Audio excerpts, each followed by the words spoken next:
The Radio Memories Network is brought to you in part by Liberated Syndication, podcast publishing made easy, libsyn.com. That's libsyn.com. Continuing America's love affair with comedy and those lovable characters that made us laugh. We now go back to the early days of radio comedy and our imaginations with our featured comedy presentation. Hello, my friends, the Heinz Honey and Almond Cream Program. Vote for Gracie! Vote for Gracie! Vote for Gracie! Vote for Gracie! Vote for Gracie! Starring George Burns and Gracie Allen with Frank Parker, Ray Noble and his orchestra, and Truman Bradley speaking. 100 million strong, and Frank you can't go wrong. Vote for Gracie! Keep voting all day long. Presenting our presidential candidate who just flew back from Washington, where she was the honored guest at the Women's National Press Club's annual dinner, Heinz Honey, Gracie Allen.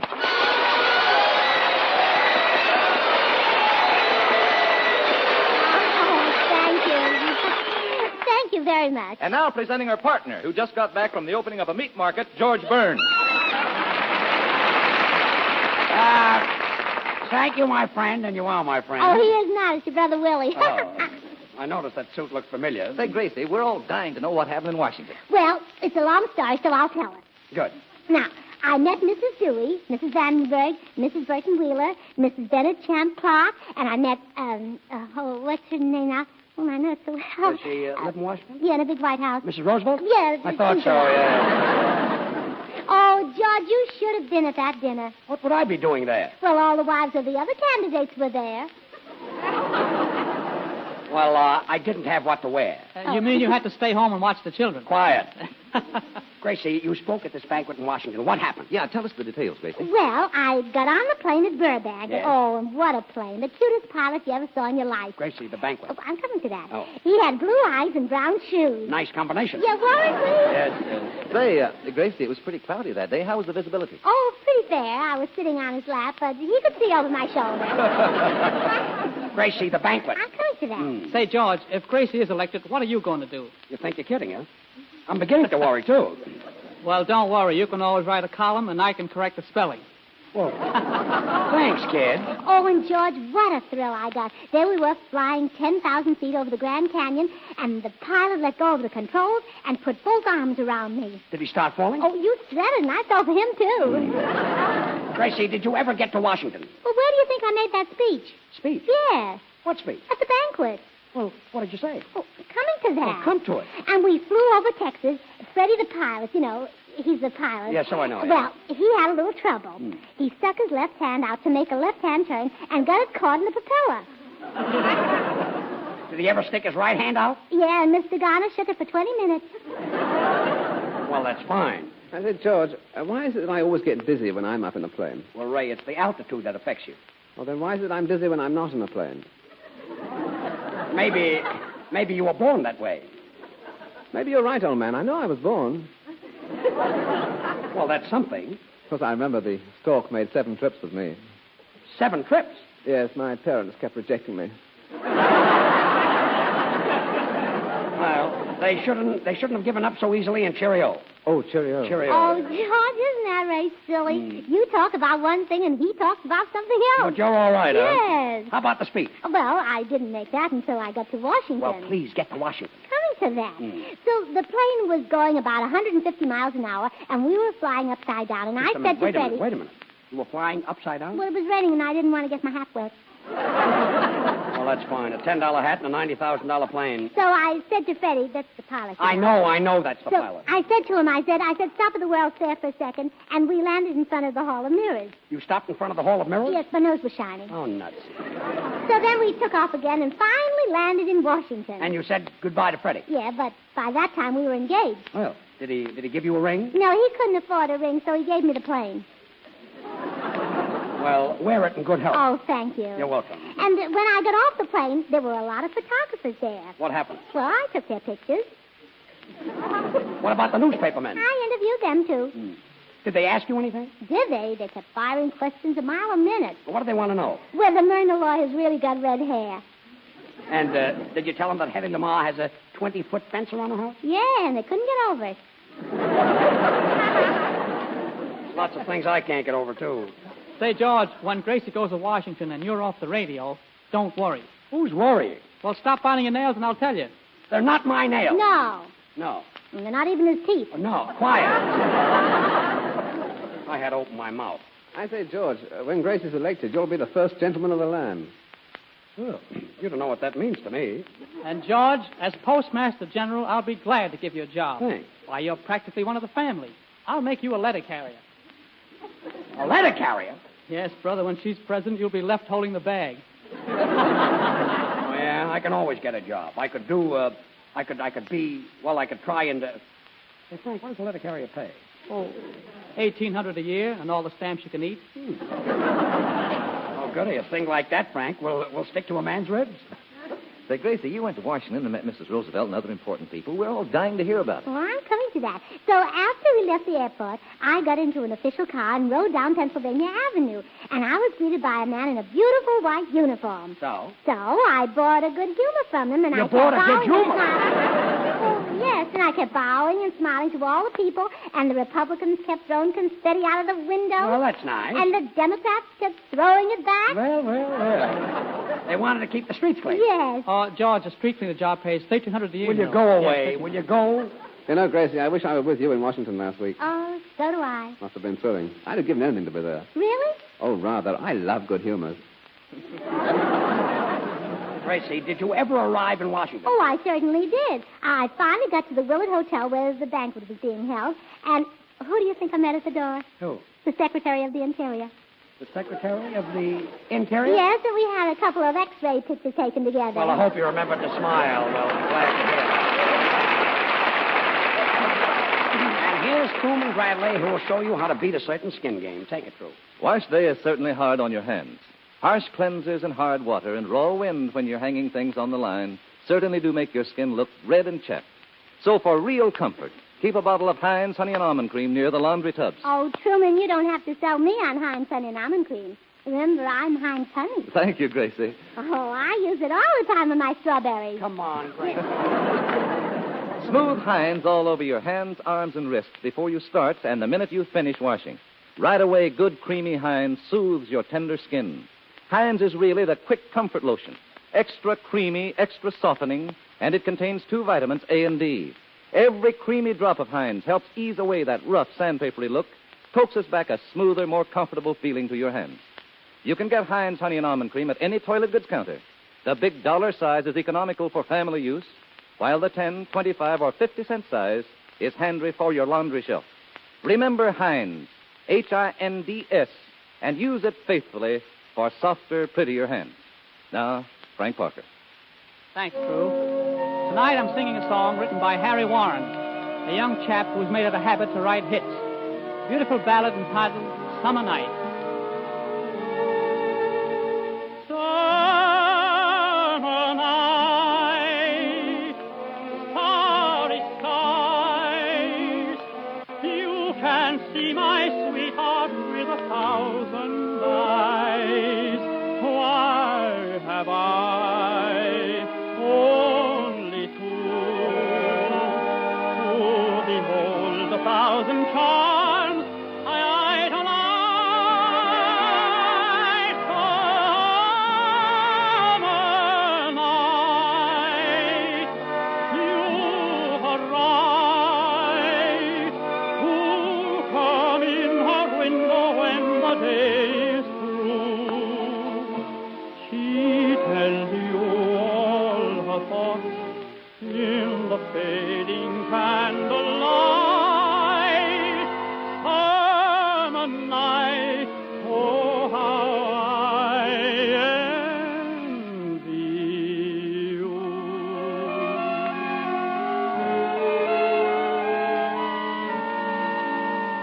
Why am I so jealous of the moon? Jealous of a summer night in June. Why can they remain beside my darling while I must leave so soon? Summer night, you are right to come in her the day is through. She tells you all her thoughts in the fading candlelight. Summer night, oh, how I envy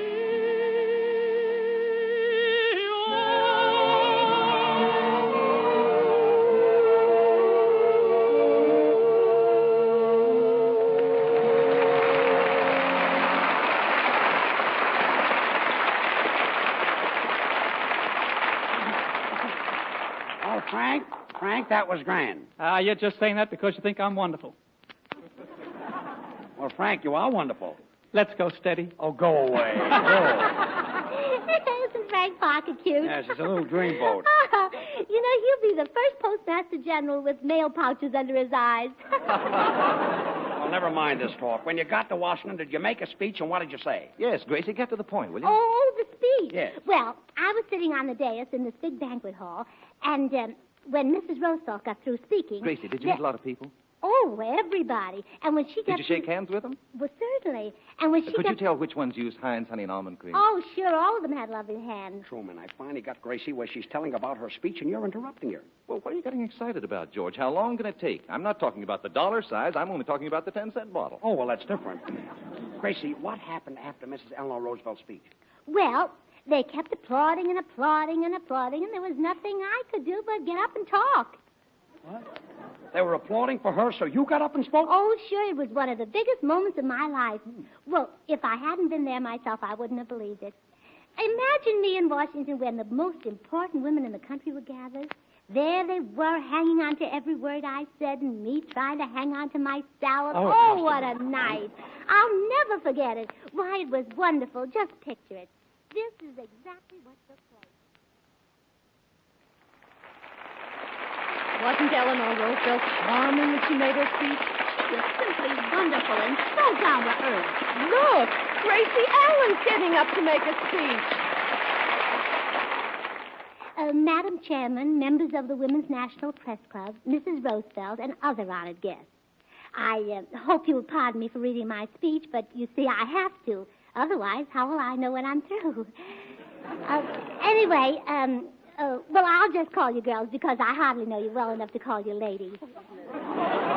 So, girls, please don't expect me to tell you why I'll be the best president we ever had. There are too many obvious reasons why, and anyway, I'm too modest. It wouldn't be good to talk about politics either. I'm afraid you women couldn't agree with my opinions any more than you can with your own. And I certainly can't talk about the other candidates with so many of their wives here.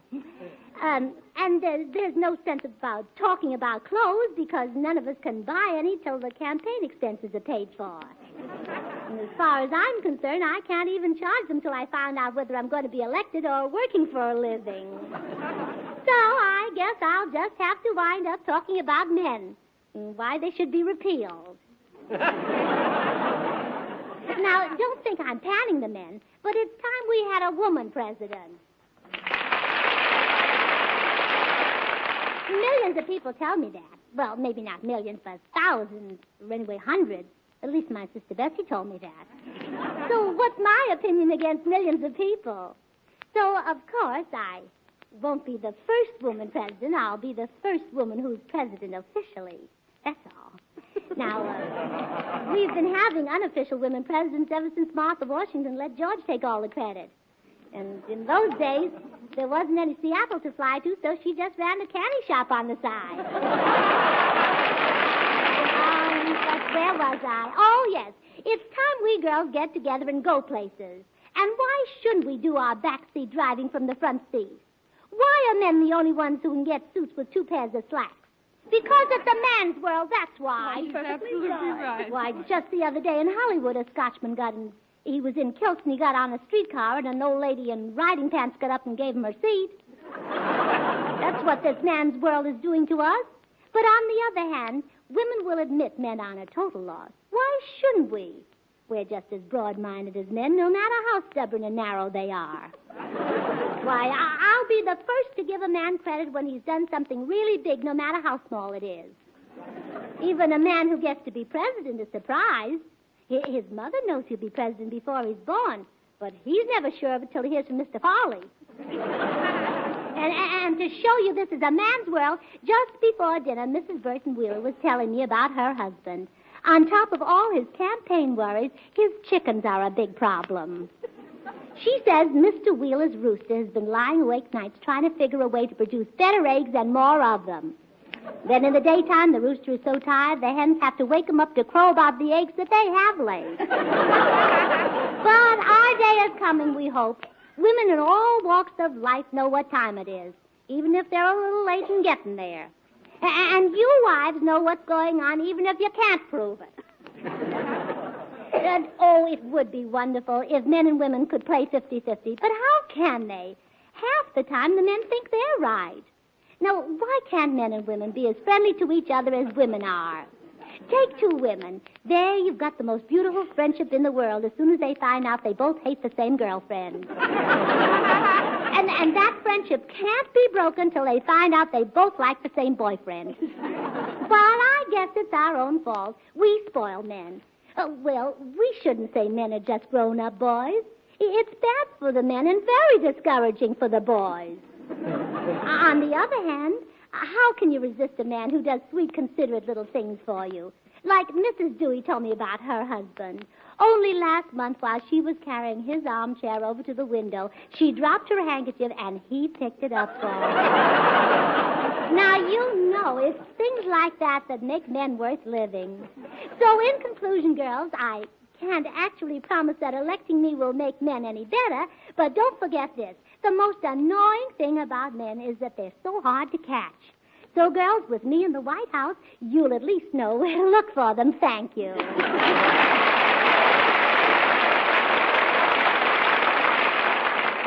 So, you see, George, that's what happened. Say, that was a good speech. How did they like it? How did they like it? Well, I've never seen waitresses more excited. Waitresses? What about those important women? Oh, they'd gone home. You mean you made the speech after they left? Well, you know me, George. I'm strictly an after-dinner speaker. Well, that's all I want to know.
You're wanted out here on the telephone. Omaha's calling. You better hurry. It's a long distance. Oh, no, it isn't. The phone is right out here in the hall. I'll be right back. Did I hear correctly?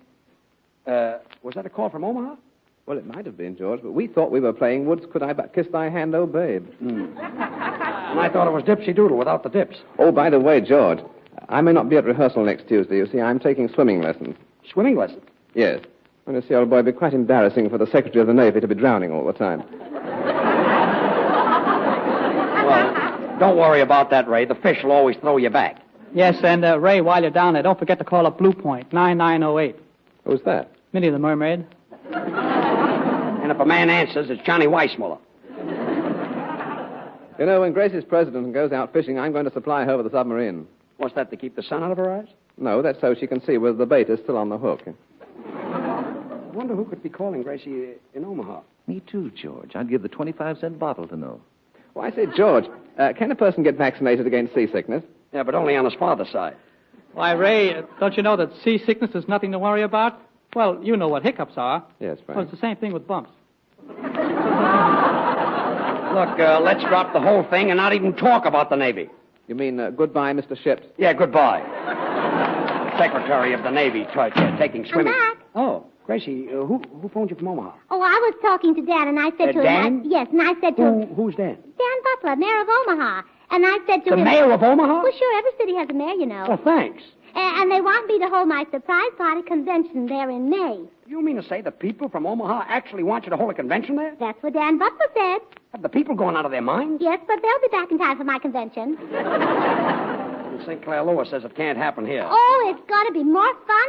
Union Pacific is going to have a special train for me. The mayor is having a special key to the city made for me.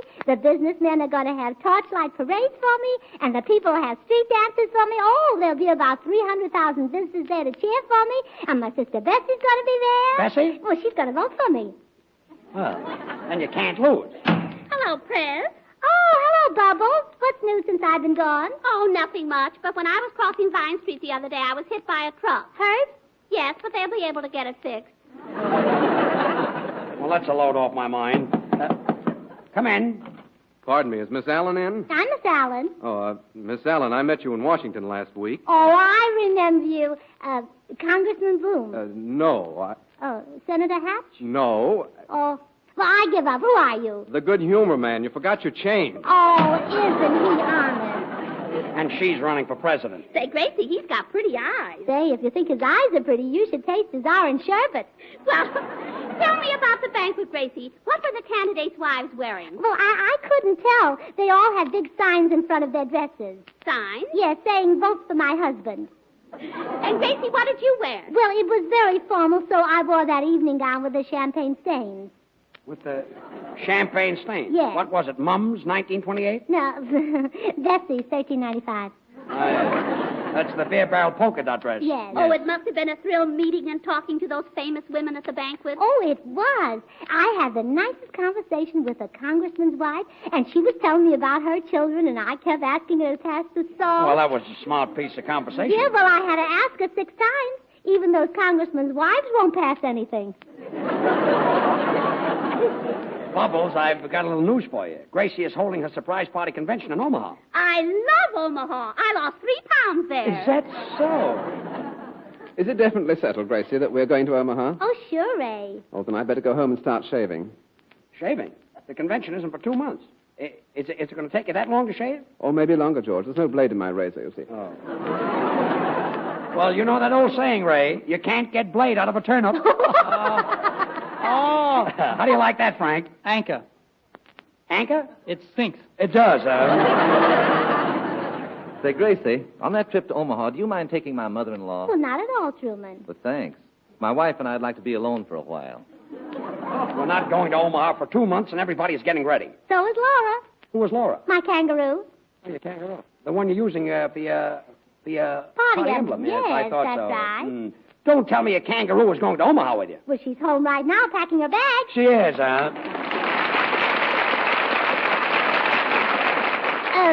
George wants me to do my campaign song again on account of he sings the chorus in it.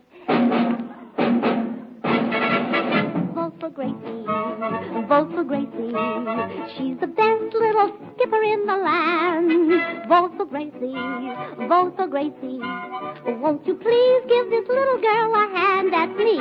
Even big politicians don't know what to do. Gracie doesn't know either, but neither do you. So vote for Gracie to win the presidential race. 100 million strong. That's right, you can't go wrong. Vote for Gracie. Keep voting all day long. Keep voting all day long. Keep voting all day long. Fill up the ballot box. Keep voting all day long. Hey, Gracie, Gracie, run, run, run. My friend, are you for Gracie? Well, thanks. Would you like to hear Frank Parker sing my song? Ho, ho, ho, Gracie. Oh, Figaro, Figaro. Oh, Gracie. It's awfully high, don't you know? I'm for Gracie. To lead the boys of Mary Chasey. 100 million strong. That's right, you can't go wrong. Vote for Gracie. Keep voting all day long. All right, George, here's what you've been waiting for. Oh, vote for Gracie, so I can be by myself. Please vote for Gracie, so I'll be happy on the shelf. If she's elected, I'll be neglected. Then I can stay home and play solitaire and keep that silly dame out of my hair. Vote for Gracie, vote for Gracie, vote for Gracie, vote for Gracie. 'Cause her hands are the softest in the land. Vote for Gracie, vote for Gracie, vote for Gracie, vote for Gracie. Now let's have Truman Bradley take the stand. Why don't you be like Gracie? Be fair to yourself. Keep Heinz Honey and Almond right there on your shelf. Goodbye to chap hands. Let's get together now and clap hands. And for a thrill let's do. We'll tell you what to do. Vote for Gracie, and she'll shake hands with you. Vote for Gracie, yes, yes. Vote for Gracie, yes, yes. If the country's going Gracie, so can you. Hey! Vote, vote, vote, vote, vote, vote, vote. Uncle Sam, let me paddle your canoe. I'm just like Joan of Arc, I hear destiny call. It's a call to the ballpark to throw out the ball. Well, vote for Gracie to win the presidential race. 100 million strong. That's right, you can't go wrong. Vote for Gracie. Isn't it thrilling? Keep voting all day long.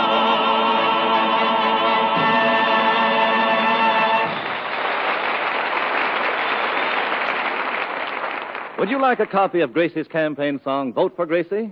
Yes, I mean the actual sheet music, complete with lyrics and verses.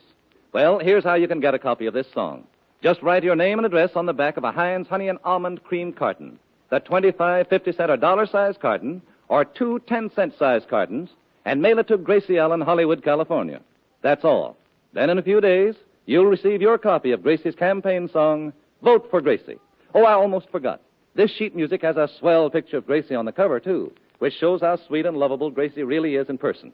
You can get Heinz Honey and Almond Cream at any toilet goods counter. You'll find every creamy drop of this quick comfort lotion helps ease away that rough sandpapery look, coaxes back a smoother, more comfortable feeling to your hands. So get a bottle of Heinz tonight and use it faithfully for softer, prettier hands. And remember, write your name and address on the back of the carton and send it to Gracie Allen, Hollywood, and you'll get your own copy of Gracie's great campaign song, Vote for Gracie. Thanks, Truman. Well, Gracie, say goodnight. Well, good night. And when I'm in the White House, you're all invited to come and have tea with me. But don't forget to bring your own lemon as I'm cutting down on the budget, you know. Good night. Have you tried the new hand cream in jars made by the makers of the famous Heinz Honey and Almond Cream? Just like the creamy Heinz, which you know so well, the new Heinz Hand Cream is a quick softener for rough hands. It's fragrant, too, and not a bit sticky. Makes hands lovely. Vote for Gracie. Vote for Gracie. She's the best little skipper in the land. Next Wednesday at this same time over these same stations, George and Gracie and all the rest of us will be back again, don't forget. And don't forget, for honeymoon hands, it's Heinz Honey and Almond Cream. This is the Columbia Broadcasting System. Doesn't know England.